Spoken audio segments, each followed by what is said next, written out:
Suci. Jadi dalam beberapa tahun ini ada hal yang spesial ya. Ada beberapa stasiun tentang beberapa hal yang dilakukan di Cici ya, ada Kuncun, ada Catau dan lain-lain. Nah, Puncak Gunung Nasar ini merupakan salah satu titik yang sangat penting Suci Cici.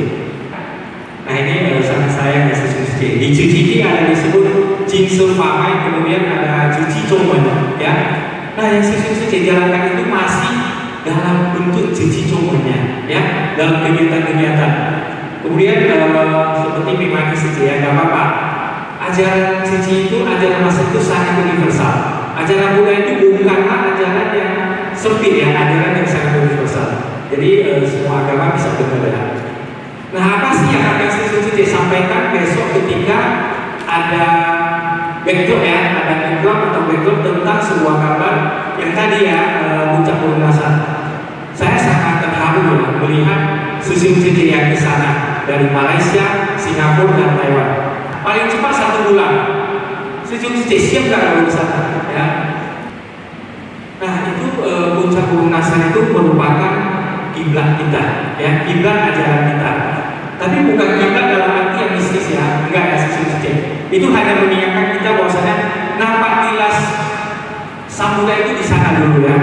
Nah mungkin yang 100-200 tahun kemudian Cici itu kalau lagi berkembang ya, pastilah yang lagi berkembang. Kiblat kita mungkin orang cerita ya, cerita bukan Puncak Gunung Nasar tapi apa? Jingsen. Nah di sana pada saat tersebut Rela juga harus bisa menjelaskan di Jingsen itu dulu ya, ini belum Puncak Gunung Nasar, kita ke Wali dulu. Ada sebuah gubuk kayu kecil, ada seorang biksuni di sana selama 6 bulan ya, tidak kemana-mana. Di sana selama 6 bulan melafal sebuah sutra ya, sebuah sutra namanya Pawacik Sutra Teratai. Nah sekarang kita balik ke Puncak Gunung Nasar, itu yang dilakukan Sang Buddha ya. Tetapi bedanya adalah di Puncak Gunung Nasar, Sang Buddha memaparkan kepada murid-muridnya, sementara di gubuk itu masuk mendapatkan pencerahannya bahwasanya sutra ini ternyata bisa dipraktekkan. Ternyata bukan hanya dilafal, tetapi selama 6 bulan itu masa dia butuh 6 bulan untuk mendalami, untuk mendapatkan inspirasi bahwasanya sutra ini bisa saya praktekkan, bisa untuk menolong banyak orang. Kenapa seperti ini Cici? Sebelumnya, sebelum di gubuk kayu itu, masa mendapatkan anak kata dari gurunya, Wei Focao Wei Chongsen. Masa juga nggak tahu, terima aja ya, Wei Focao Wei Chongsen. Ketika itulah masa tercerahkan bahwasanya sutra ini bisa menjadi dasar saya untuk mempraktekannya. Ya. Nah, jadi sutra ini didapat 2.500 tahun lalu ya, di sebuah kerajaan namanya Kerajaan Magadha, ya, kerajaan India lalu. Di sana ada sebuah kota namanya Kota Rajendra, ya, Rasgir ya kalau sekarang tulisannya. Di sana ya Sang Buddha sebenarnya sudah berusia sekitar 73 tahun. Dan pada saat usia itu Sang Buddha sudah membawakan dharma selama 42 tahun. Yang masa kita lebih lama ya, membawakan dharma sudah sekitar 60 tahun. Nah Sang Buddha pada saat itu merasa bahwasanya dia ya, Sang Buddha ya, beliau ya, harus meninggalkan sesuatu yang bisa dimanfaatkan umat manusia untuk kebaikan. Ya, kenapa? Selama 42 tahun sebelumnya Sang Buddha masih menggambarkan tentang hal-hal yang bermanfaat kepada pribadi para murid. Ya, jadi para murid waktu itu belum mempelajari tentang seperti ya kalau sekarang kita ibaratkan apa misi Cici, belum ada ya. Barulah pada saat itu, pada saat usia 73 tahun, Sang Buddha merasa saya harus menyampaikan sesuatu yang kedepannya bisa bermanfaat. Ya, bisa ya setiap pagi mengikuti si pasar. Cici mau nggak mengikuti si pasar? Wah ya nih. Oke, Cici itu kita biasakan tidak perlu lah ya disuruh-suruh orang, karena semuanya untuk kebaikan Cici semua juga. Nah, Puncak Gunung Nasar ini pada saat itu ya adalah sebuah kerajaan yang sebenarnya waktu itu ya kerajaannya sangat besar, tetapi kalau ukuran sekarang sangat kecil. Oke, Cici, Puncak Gunung Nasar di Kota Rajendra itu merupakan salah satu tempat yang bersejarah bagi agama Buddha, tetapi di samping itu Suci mesti tahu masih ada 3 tempat yang juga tidak kalah ya. Nah sekarang ya reok dari Malaysia, Singapura dan misalnya itu ke tempat titik loh, bukan hanya satu titik ya Suci. Masih ada titik lainnya di mana? Lumbini itu di Nepal ya Suci. Tadi kalau ini di India ya, puncak Gunung Nasa di India. Kemudian di India masih ada lagi kalau taman Lumbini itu adalah tempat kelahiran Sang Buddha ya. Jadi sekarang masih ingin relawan kita melakukan namanya restorasi ya, melakukan perbaikan, tetapi bukan hanya perbaikan secara fisik, juga perbaikan secara kehidupan. Nah di samping Lumbini di India ya, Lumbini di Nepal, di India masih ada kota Bodh Gaya. Ya Bodh Gaya adalah tempat di mana Sang Buddha mencapai pencerahan ya, itu di bawah Bodhi. Kemudian masih ada kota Kusinara. Kusinara itu adalah tempat Sang Buddha mencapai Parinirvana ya. Jadi Suci kalau yang menjadi mentor, coba sambil search di internet, coba apa yang dilakukan Sang Buddha di puncak Gunung Nasa. Terus apa yang dilakukan Cici sekarang ini di puncak Gunung Nasa? Ya disebutnya tadi ya, dalam batin kita ada puncak Gunung Nasa. Artinya apa? Dalam batin kita ada semangat tersebut. Ya, kita punya semangat tersebut. Tetapi beda ya, besok kita minggu depan kita nggak bisa bilang sama tamu, saya pernah ke sana, batin saya di sana, nggak bisa ya. Jadi dalam ajaran Buddha itu kita harus mengikuti orangnya siapa, tempatnya di mana, waktunya kapan ya, Suci. Nah saya ya kalau bilang puncak Gunung Nasa ini mendengar lagunya, saya mendengar lagunya saja Suci pasti terharu ya. Suci hari ini banyak orang relawan punya tujuan hidup. Karena master, asalnya dari mana?